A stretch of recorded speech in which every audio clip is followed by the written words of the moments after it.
Great. I'm glad to be talking about a 6-2 football team at the bye week. For a beat writer, man, a couple days off is great, and the vibe around the Lions has just been awesome.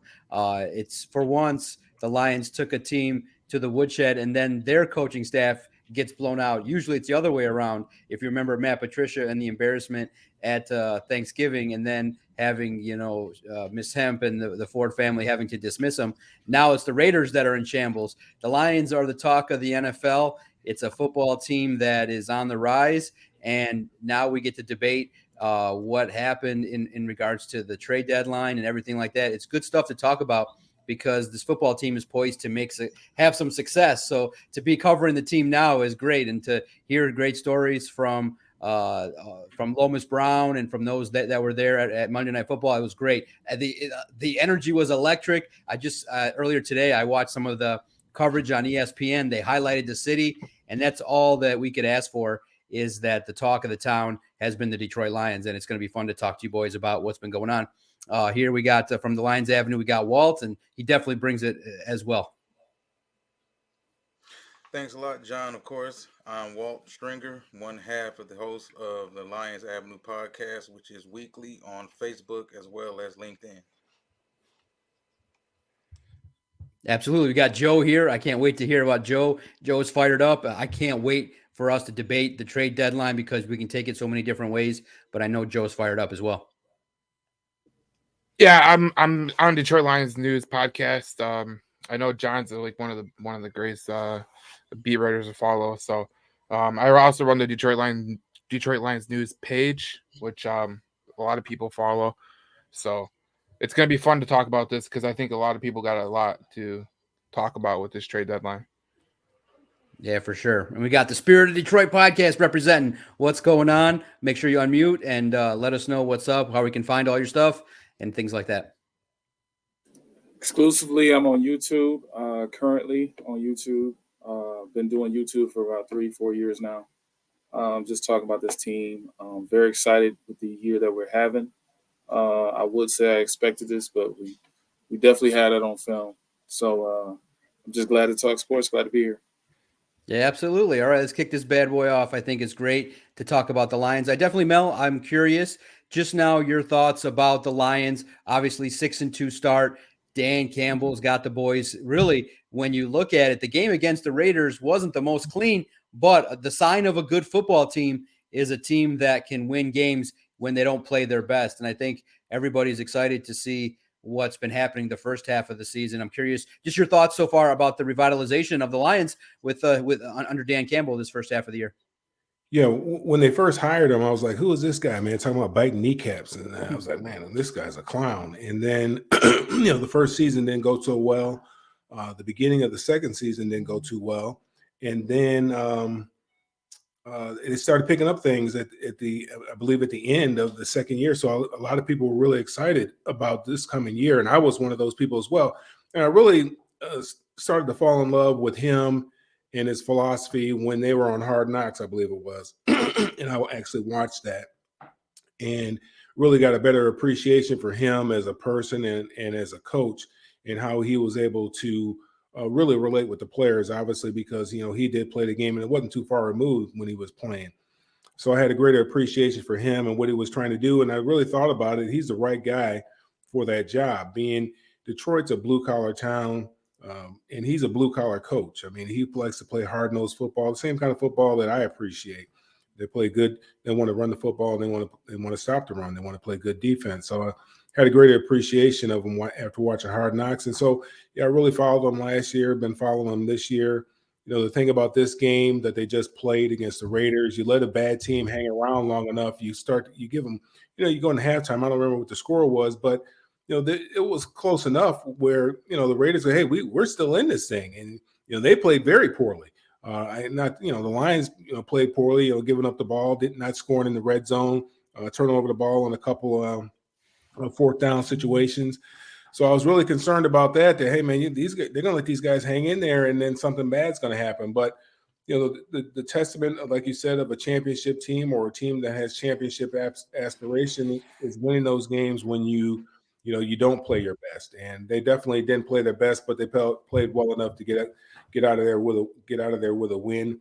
Jahmyr Gibbs showed you why he was a top 12 pick. Well, he was a 12th pick in the draft with the type of talent that he has, and very excited to see what the Lions are going to do here in the future. Yeah, I think a lot of people are excited. Walt, what was your reaction to the Monday night game? I thought that most people, I think for yourself too, probably would have penciled the Lions maybe even to win by a wider margin.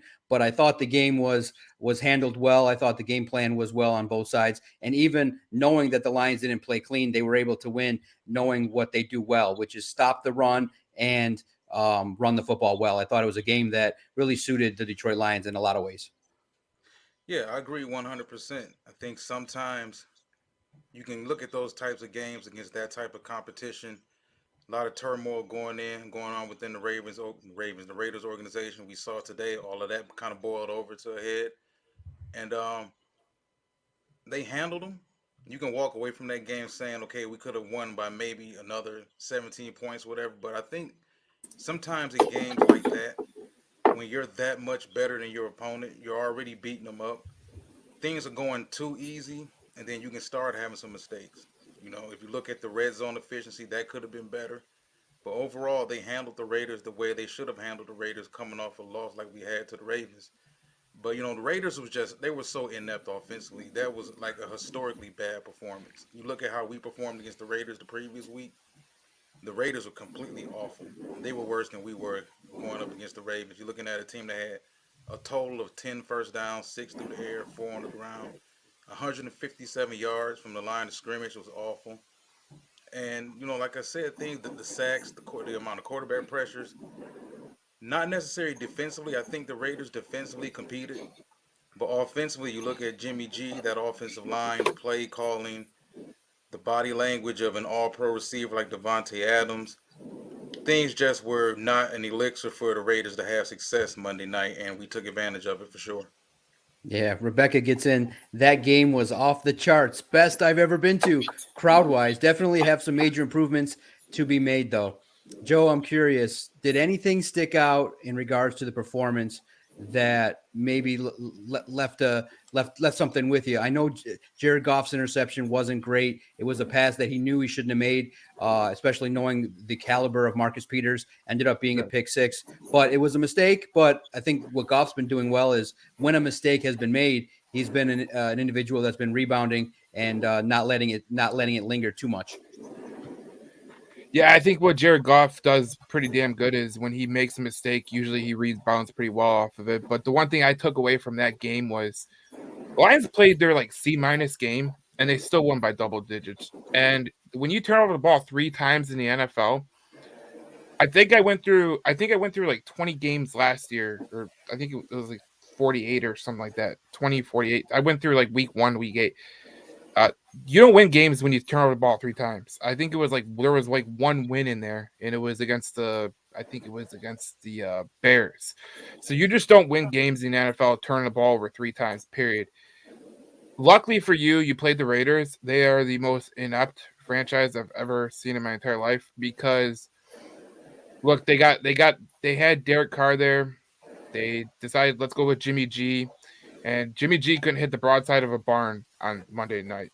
And we were kind of lucky because if Jimmy G hits some of those throws, that game is a little bit closer than you think at the end of the game. But luckily for you, Jimmy G overthrows people like anybody we know, and you won the game by double digits. That's all that matters. And when you play a team like the Raiders, you gotta let them kill themselves. And I talked to my buddy's a Vegas Raider podcast guy, and he actually covers the Raiders for Vegas. And he was like, "Is this what's going to get Josh McDaniels fired?" He said that Monday, and I was like, "It might get him fired." And then lo and behold, Tuesday, he's gone. Wild, right?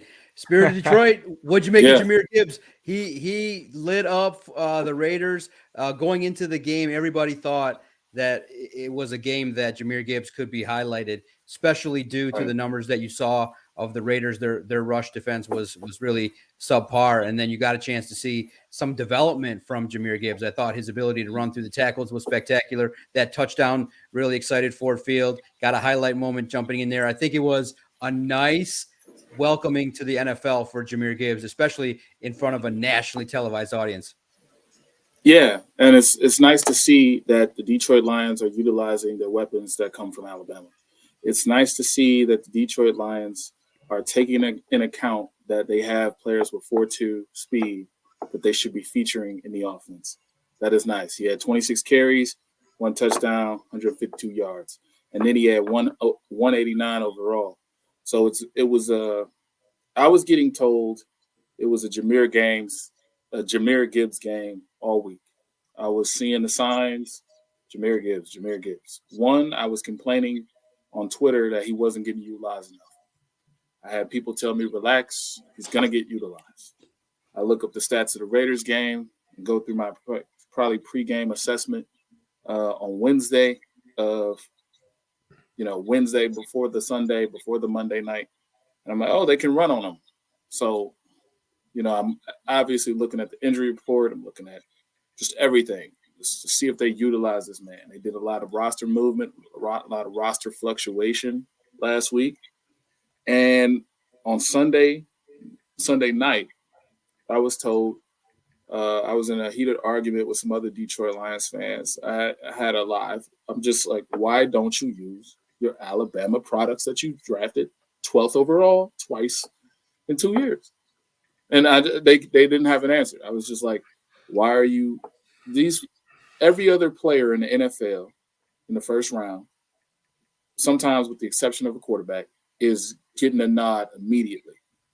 So someone told me, and this is what my capstone on this conversation is, someone told me the Raiders 32nd ranked rushing defense, which I studied already on Wednesday. Even if he gets one touch, that touch is going to be 20 yards or 30 yards. So take the over on his yards. I was like, that's kind of crazy. That's a good point. He shut me up. So I was really fascinated to see that 20-yard over, that over 40 rushing yards turned into 152. So it was good money to be made. It's good money to be made. But I'm really excited about his development, his growth moving forward. And I like that he ran between the tackles. He proved a lot of Detroit Lions fans wrong because they said he couldn't run to the tackles. They made up some false narrative. No, he ran. Majority of his rushes were between the tackles. Him going outside the tackle box was almost non-existent. So I'm glad he got to showcase his ability. I'm glad the Lions used their primary weapon in the backfield, and I'm glad that he just had the game and the coming out party that he deserved. Yeah, absolutely. All right, now we got to get to the topic that kind of took over the water cooler probably for the last 24 hours. And it's really interesting. I'm curious, Mel, we're going to get to you first regarding your opinion on it, because you look at this football team and it's been built well through the trenches. The offensive line dealing with some injuries, but we'll get some guys back after the bye. Hopefully Jonah Jackson and Frank Ragnow are going to return. And then the defensive line, the big question marks are going to be, can they sustain and get more pressure? Because most of their sacks have been occurring in 3 games. And obviously you're not going to play the Raiders every week where you got a sitting quarterback where you can get 6 sacks in the second half. So many people assumed that Brad Holmes would obviously target what's perceived as a weakness on the team, which is the defensive line, maybe upgrading and getting Aiden Hutchinson some help. But it didn't happen. For whatever reason, the Montez Sweat and the Chase Youngs of the world Brad Holmes did not feel that was the right target. And there's a lot of reasons for that, regarding maybe their contract, being rentals, not wanting to give up capital. But Dan Campbell definitely tells the truth, and he speaks it, and he says, look, if it's not the right fit, not the right contract, not the right player, they're not making the deal. This is a draft and developmental team. And you don't get that a lot because the NFC rivals, which made everybody kind of wake up a little bit and pay attention, the Seattle Seahawks entered, they acquired Leonard Williams. And then you get, I think what really caught the attention of the supporters was the 49ers getting Chase Young. And so then people were like, okay, it's an arms race. What are the Lions going to do? And it didn't come to fruition. And so people were debating, well, did they do enough? Did not addressing the defense at the trade deadline, did that put them behind the 8 ball? I'm very curious, Mel, your thoughts. My thoughts are really simple. I think that Brad Holmes is not going to bow down to any kind of bullying pressure. He's going to target his guys, and they believe that the players like Josh Paschal and James Houston are going to be enough, along with Charles Harris and John Kaminsky. They're going to be enough to help this defense do what they need to do. And I think it's a good enough football team to compete in the playoffs, but maybe just not yet amongst the upper maybe 3 teams in the NFL total, like the 49ers, Eagles, and maybe the Bengals, Chiefs. They're in right around that range of being a top 5 NFL team, but I'm not certain just yet that they're ready to just go from a team that didn't make the playoffs all the way to Super Bowl contender. But a lot of fans are right now a little bit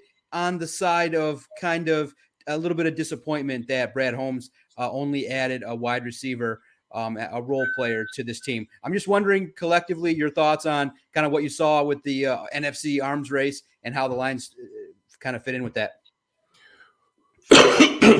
Well, I think I wouldn't question anything that Brad Holmes does. I mean, what he's done has been pretty successful as far as building this roster. The other thing, if you think back historically, trade deadline has really not been a big deal in the NFL. Only within the last few years have they made it somewhat of a big deal. Trade deadlines really been a big deal in baseball, maybe even basketball, but football. Generally, the trade deadline went by without anything happening, and there's a lot of reasons why. A lot of teams don't have salary cap space to take on that additional salary for a player, that may be able to help them. And you look at the situation. Dan Campbell said it. They had to fit in the locker room. It wasn't just about getting a guy, with a lot of talent. They had to fit in that locker room. That was something that Troy Aikman and Joe Buck were talking about on Sunday Night Football, if they're going to do anything with the trade deadline approaching.